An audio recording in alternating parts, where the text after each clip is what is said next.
Okay, as we get the first slide ready, as I sat through the sessions today, I remembered a couple of significant things upon coming to Israel. The first was to take off my sport coat and my tie and get comfortable. Thank you very much. And the second, as I stand before you, I realized that I think the last time I stood before such an honored group was probably my bar mitzvah. And the next time that I may be before such a group, I may not remember. At any rate, today we're going to talk about acute care surgery and evolution in terms of the United States perspective. And to the astute observer, there's been a couple of significant things that have happened in the world of acute care surgery, particularly in the United States, within the last year or two.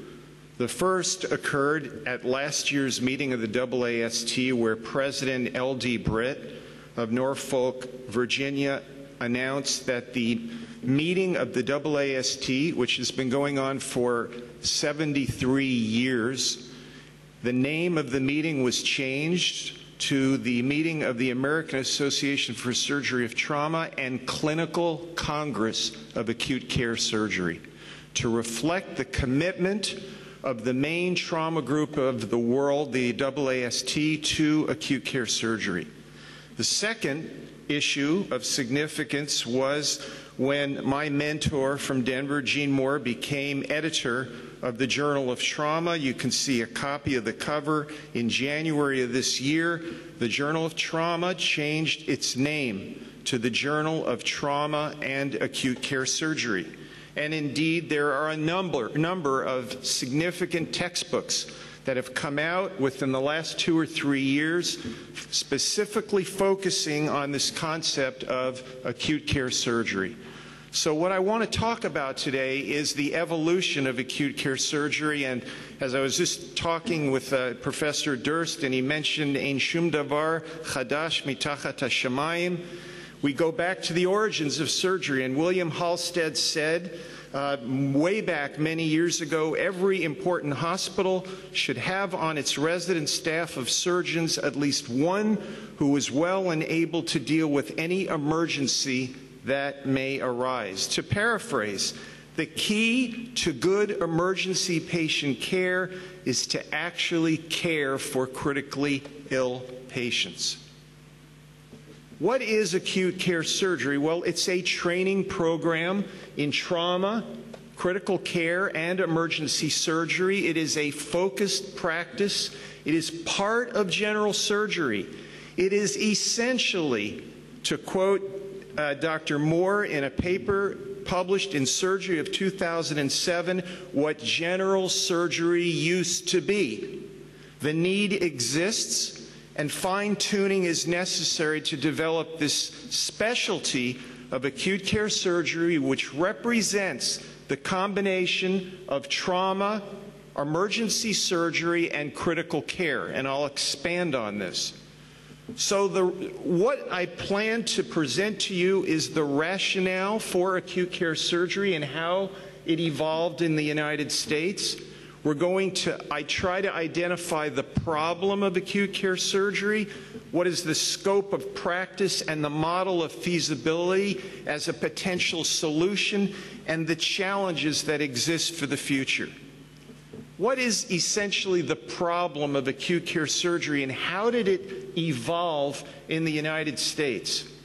Well, you know, we have the general surgery model, which is based upon the general surgeon who performs elective surgery, who sees emergent problems, and then the trauma and other issues that come in at night.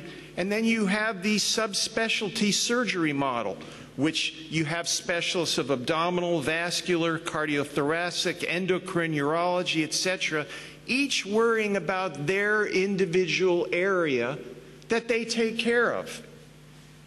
In essence, let's contrast this to a major problem that is evolving and has evolved and continues to evolve in the United States over the last essentially 30 years.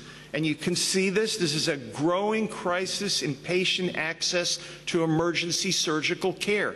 Patients in the United States cannot get emergency surgical care. And you can see in the graph on the right, although the number of plastic surgeons remains about the same and orthopedic surgeons about the same, there is an increasing decline in the number of general surgeons coincident with this crisis of patient access to acute care. Now, here's a typical night and day in our practice in Denver.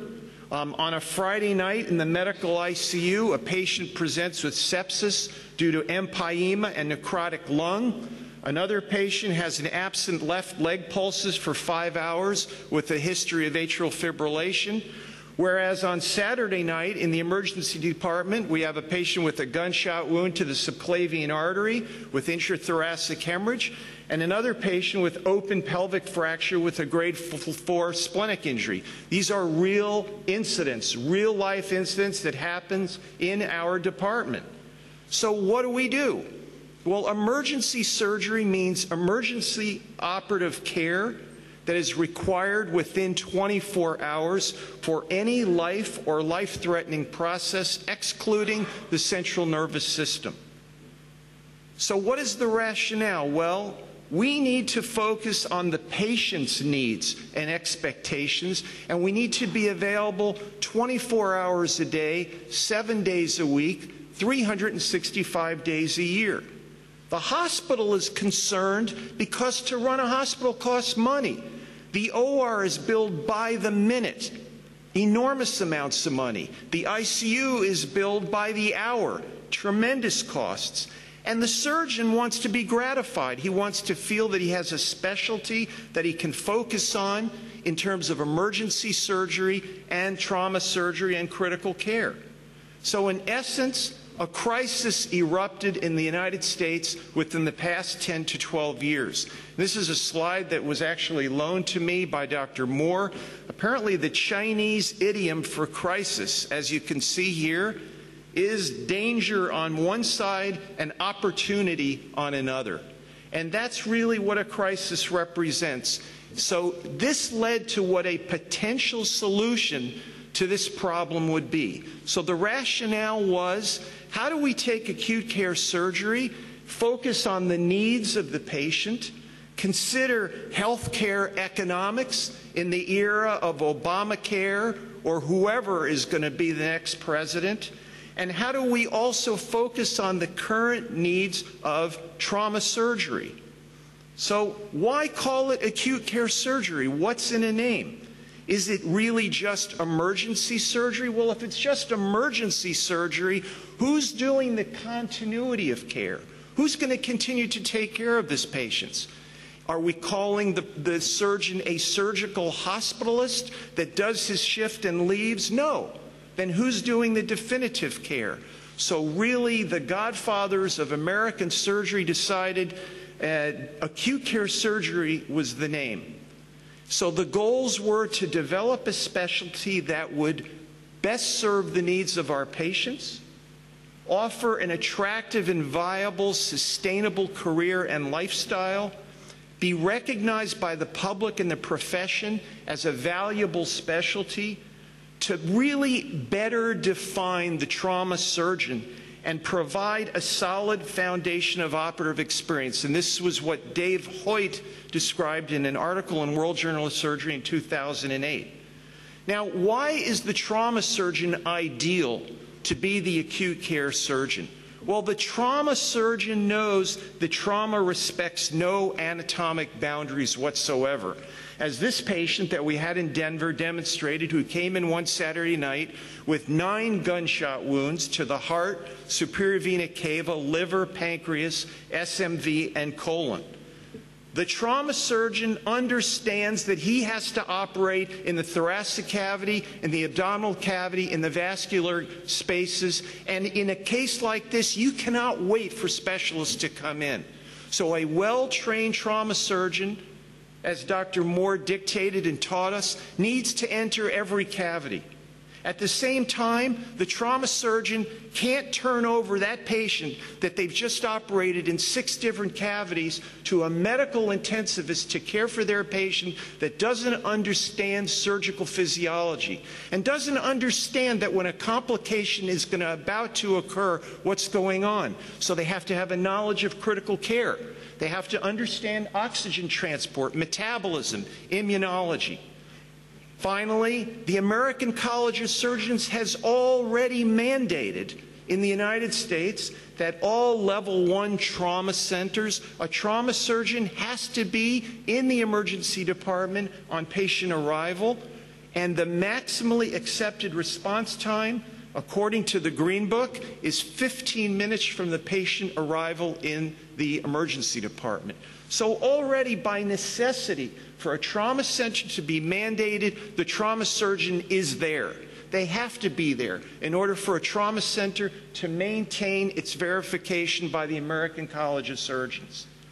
Now, as we look at some of our godfathers of American trauma surgery, you see some of them here, Drs. Moore, Dr. Feliciano, Lucas and Ledgerwood, Dr. Maddox, and others.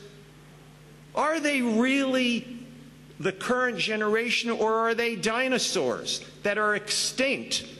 Are we going to be able to train a future generation of surgeons that could do the kinds of things that our godfathers of American trauma surgery were able to do?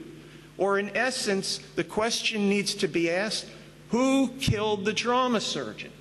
Was it the CT scanner, which promoted non-operative management? Is it the decrease in gang violence in the United States where we don't see as many gunshot wounds anymore? Is it the proliferation of surgical fellowships, cardiothoracic, vascular, transplant, minimally invasive, and others?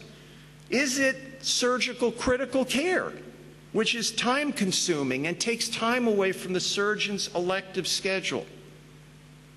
Well, in an article published by Sam Tischerman in Archives of Surgery in 2011, and another article that we've recently written that is in press, we've identified 5 forces that I'd like to suggest to you tonight that are driving this ACS paradigm shift in the United States and worldwide. The first is the loss of elective general surgery cases due to progressive specialization and fragmentation of general surgery. The second is technology and minimally invasive growth. The third is the emergence of surgical critical care. Fourth, the diminishing operative experience in trauma. And lastly, the changing expectations and work habits of the trainees. Let's go over each of these points and why I think they are important in terms of acute care surgery. Progressive specialization. This graph shows the number of applicants to participating in the specialty match of the various subspecialties, and you can see from the year 2000 there is a progressive growth of subspecialty fellowship training in colorectal, transplant, minimally invasive, surgical oncology, diminishing general surgery. This is driven by public demands. This is driven by general surgeons who feel the importance of practicing in a specialty that they know a lot about. Is patient safety a concern? Dr. Moore's son published a paper in Journal of Trauma this past year. Specialists have a narrowing of practice. More general surgery residents are pursuing subspecialty training. Specialists may no longer feel qualified or confident to perform acute care surgery. They may refuse to take emergency call, and we see this throughout the United States.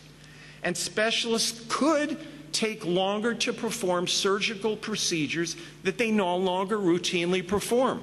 We just heard that an expert who performs routine acute cholecystectomies is the preferred person. We heard that an experienced surgeon needs to investigate the patient with an obstructed bowel. Well, if your transplant surgeon or your minimally invasive surgeon is the guy that's taken an emergency room call and he hasn't been doing that regularly, the question needs to be asked, is that the ideal person to be taking acute care surgery call?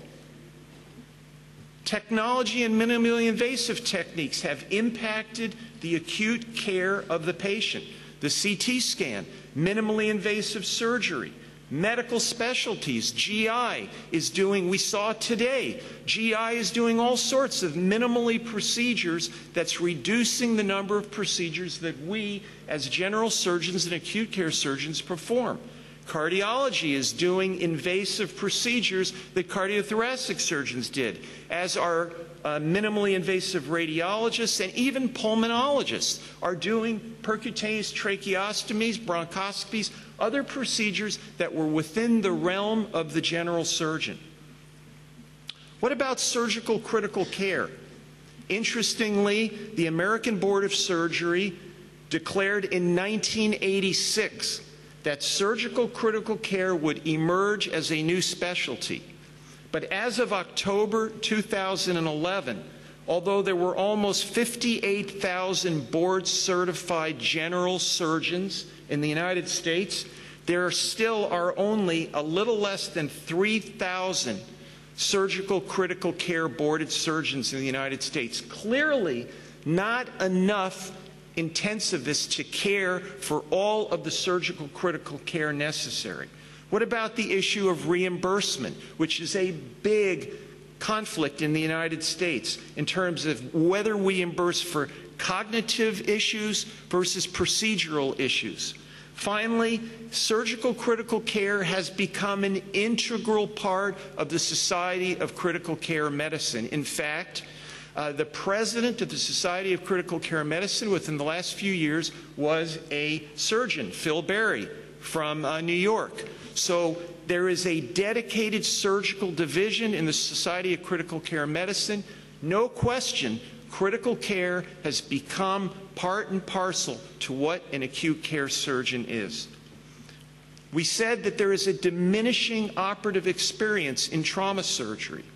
Trauma surgeons continue to increase the non-operative management for both blunt and penetrating trauma. As we can see in this slide, trauma is shifting to intensive care monitoring, the use of IR, and so on. And the pyramid, as Stanley showed in this paper in J-Trauma in 2010, shifts down to, if you just want to be an operative surgeon, clearly there doesn't appear to be any appeal for trauma. You shift down to emergency or non-emergent elective conditions if you just want to spend your time in the operating room. As the shift occurs to IR for liver injuries, for spleen injuries, new management algorithms are coming out all the time. The operative role of the trauma surgeon is diminishing constantly. Finally, a very provocative report that's dated but was very telling was published by J.D. Richardson in 1992, a survey of whether future residents were interested in trauma. Only 18% were interested. They said lots of work, few operations, and trauma surgeons are poor role models, not interested. It would appear that trauma surgery is dead, non-existent as a specialty, but I come to tell you today it is not dead yet. We have a new message that I want to share with you about acute care surgery. So the American surgeons responded. The AAST, Committee on Trauma of the American College of Surgeons, East, and the Western Trauma Association established a strategic planning meeting in August of 2002, and they decided that the AAST would take the lead by establishing an ad hoc committee to really investigate the trauma specialization and where the trauma practice was going for the future. So here's the options that were decided at that time. Number one, eliminate trauma from general surgery completely. In other words, kill the specialty completely. 2, don't change it at all. It's becoming non-operative, let it die. 3, expand the role of the trauma surgeon to include emergency surgery. And the AAST Ad Hoc Committee on Trauma, and you see a lot of the members listed there, said that this is what will serve the patient's needs and create a desirable profession for future trauma surgeons. So trauma surgery isn't always just exciting, like this high-speed MVC, ruptured diaphragm, grade 4 splenic injury, a torn thoracic aorta. The acute care surgeon is an in-house surgeon, 24 hours a day, 7 days a week, that addresses trauma, critical care, general surgery, thoracic and vascular issues. So the model, as was outlined by Saride in this article in 2009 in the Scandinavian Journal, brings together elective surgery, hernia repair, laparoscopic, selected cancer emergencies, emergency surgery, and trauma surgery together to create this model of acute care surgery. So Dr. Moore really developed this program in Denver as the academic model for the future acute care surgeon. In our program in Denver, there were 6 full-time trauma surgeons, all of whom critical care and research fellowship background. We performed all the emergency and elective surgery at the institution. Of note, there is no cardiothoracic, vascular, surg-onc, or transplant programs at Denver Health. So we did everything that was in the institution. Clearly not the model that we're talking about for everywhere, but we'll get to that. And with that, we talk about the current challenges that exist ahead from us. So from Denver, which was published in Journal of Trauma a number of years ago, we were commissioned by the AAST to do a survey of almost 1,300 trauma centers in the United States, asking the question, what kinds of vascular, thoracic, and complex abdominal operations does a trauma surgeon perform? How does this reflect on the emergency trauma and on the elective surgery that they do? The purpose of this was to get some information for how we would design a future fellowship. So if you look here, it's very interesting that the emergency operations and the trauma operations seem to change somewhere around between 6 and 8 o'clock at night, which was sort of the witching hour. You can see the increase in the trauma operations and the decrease in the emergency surgery operations. And in fact, Dr. Moore used to tell us, don't take an emergency appendix or a gallbladder to the operating room after about those hours, because we knew that's the trauma time, and we would defer those operations until a little bit later in the morning. When we looked at the thoracic trauma, again, this is the survey of almost 1,300 trauma centers in the United States. You can see that in level 1, 2, and 3 trauma centers, a significant majority of trauma surgeons performed pulmonary lobectomy, pulmonary tracheotomy, or cardiorrhaphy. So they were performing thoracic trauma procedures. In terms of vascular trauma procedures, on the carotid, subclavian, SMA, SMV, and popliteal, again, around half of the surgeons were performing those procedures. In terms of elective thoracic procedures, much lower, but again, somewhere between 20 and 40% were performing elective thoracic procedures, and a much lower percentage elective vascular procedures. In terms of complex abdominal procedures, very high percentage of trauma surgeons surveyed in the United States perform complex procedures such as hepatic lobectomy or Whipple procedures in all of the centers. So the acute care surgeon in the survey was defined if he did all procedures to include thoracic, vascular, and abdominal.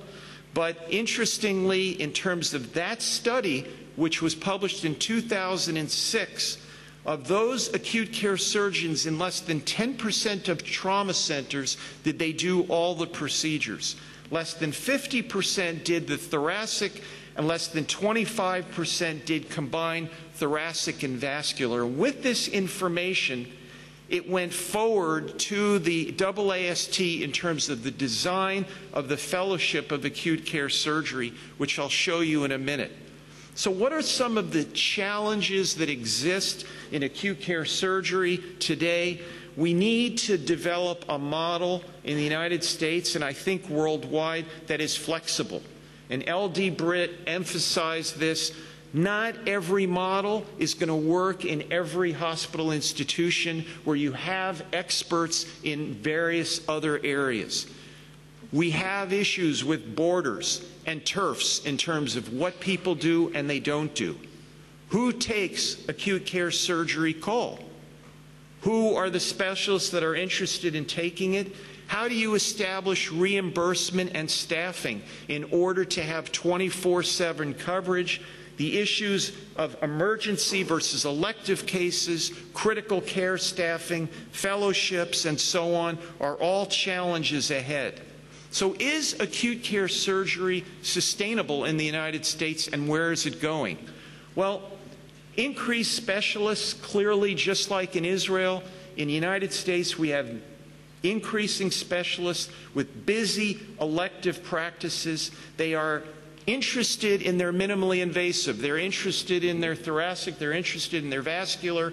They're interested in their oncologic practices. What's going to happen in the face of an aging population with more complex disease processes, an increased demand for emergency surgery, with increasing evidence, as we just heard, that we should be operating on certain processes emergently and earlier? We have understaffed and overcrowded emergency departments, and we have the evolution of critical care, modern critical care. So Miller published a very interesting article in JACS just in the last 2 months showing there are true financial benefits to both the specialists and the acute care surgeons. For when the acute care surgery program was established at his institution in North Carolina, both services, the specialists and the acute care surgeons, showed increased financial revenue.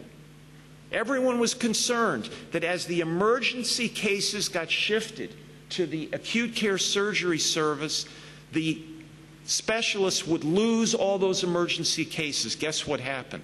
They increased their volume, they increased their number of cases because they had more time to develop to their specialty.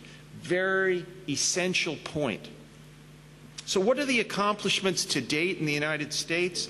The AAST has taken the lead in developing a fellowship. There's a curriculum that's been established. There's an advisory council. There are 25 programs in the United States now interested in providing acute care surgery fellowship. There is a surgical critical care matching program. There are program requirements. There are currently 8 sites approved for acute care surgery fellowship. We are one of them in Denver. There is a examination. There is a maintenance of certification. There is a certificate that is established. The fellowship in acute care surgery in the United States currently is 2 years in length. It follows board certification in general surgery.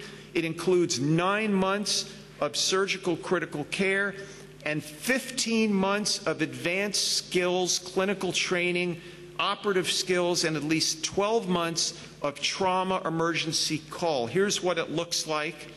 And the fellowship was really developed based upon our paper that I showed you from Denver. 9 months of surgical critical care, which includes 6 months in trauma, 3 months in others, such as burns, 6 to 9 months advanced general surgery, which means 2 to 3 months in vascular, 2 to 3 months in thoracic, and 2 to 3 months in hepatobiliary transplant and advanced GI surgery, and then 2 to 4 months in other specialties such as orthopedics, neurosurgery, or invasive radiology, and about 2 to 5 months on trauma service electives. And these guys are coming out as potential superstars for acute care surgery in the future. So in conclusion, what is the problem in the United States? It's access to acute surgical care. It is an economic challenge. It is a national emergency problem in the face of the government's concerns for how to pay for emergency care. What is a potential solution? Acute care surgery. What are the challenges? Training, fellowships, maintaining the skills that our godfathers once had in emergency surgery, our godfathers of trauma surgery. Interestingly, acute care surgery, what's in a name? What is the significance of a name? Well, our patriarch Jacob wrestles with the angel of Esav. You remember the story from Breshit. His name is changed from Yaakov to Yisrael because he is elevated as a prince among God and man. And this famous event was described by a beautiful painting by Rembrandt in 1659. You see all of the history of this all the way up to, I think, in the current Chagall windows at Hadassah Hospital, which Chagall painted in 1970, this wrestling match. So what's in a name? What's the significance of a name? It's significant. Acute care surgery has a future. And if we look at our godfathers of American trauma surgery, are they extinct?